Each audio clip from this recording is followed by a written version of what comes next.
Hey everybody, it's Christopher here with Radio Gaming, and I have in front of me my Retroid Pocket 2, and I'm going to be comparing the size of this to some of the retro handhelds that you can use on the Retroid Pocket 2, just to give you a little example of how big this device is compared to what you may have played in the past.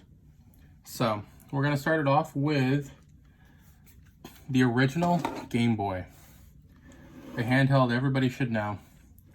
Some of you may have owned one. Most of you have seen one at least, or at least some variation of it. So this is the original Game Boy. It's thick. It was big. I mean, you didn't realize how big it was until now. But comparing the Retroid Pocket 2 to it, height-wise, it's about the same height.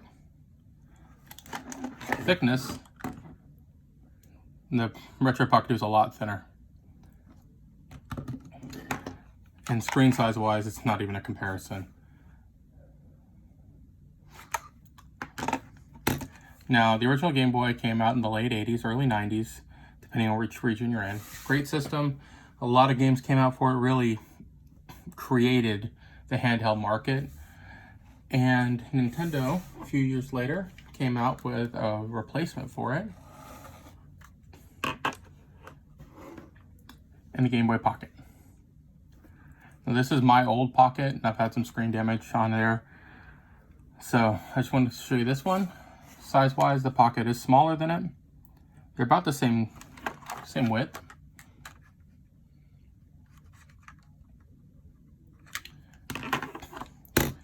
And of course, the form factor is a little different. But this would be the Game Boy Pocket. Now, I was never really big into the original Game Boy. I was much more of a Game Gear person. After the original Nintendo, I was more into Sega. I had the Genesis, had the Saturn, actually had all the Genesis parts. I had the CD, I had the 32X, and of course, I had the Game Gear. Now, the Game Gear dwarfs the Retroid Pocket 2. So it'll actually fit easily within the Game Gear itself. It could eat it up and it'd be fine. Now, thickness-wise, no comparison. Game Gear is a lot thicker, about twice the thickness of the Retroid Pocket 2. Screen size-wise, Retroid Pocket 2 is going to be a lot bigger screen on there. But I love my Game Gear. And there's a lot of great Game Gear games. I just finished up our top 10 for the Game Boy. I'm going to be doing a top 10 for the Game Gear games as well. Something you want to play there. So there's a lot of great games to try out. Now, later on down the road, Nintendo did update their handheld, and this is a Game Boy Advance SP.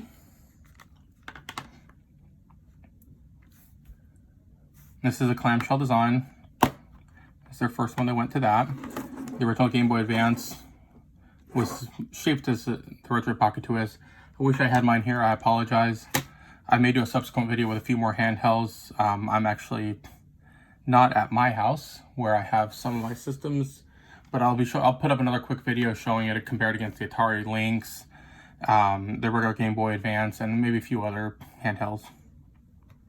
But comparing it to the Game Boy Advance SP, height-wise, about the same height.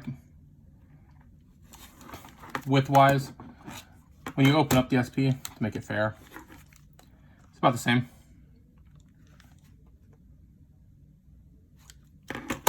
And screen-wise, it's getting closer now between the two. And this is the NES version of it. The SP I loved. I had a great time with the SP. A lot of great games came out for the Game Boy Advance, and they play really good on the Retroid Pocket 2. So if you want to look at some good portable games, take a look at the Game Boy Advance library. There are hundreds, if not thousands, of games available for the Game Boy Advance, and they all play really good on here. And just to show you to a more modern one, here is the 2DS from Nintendo.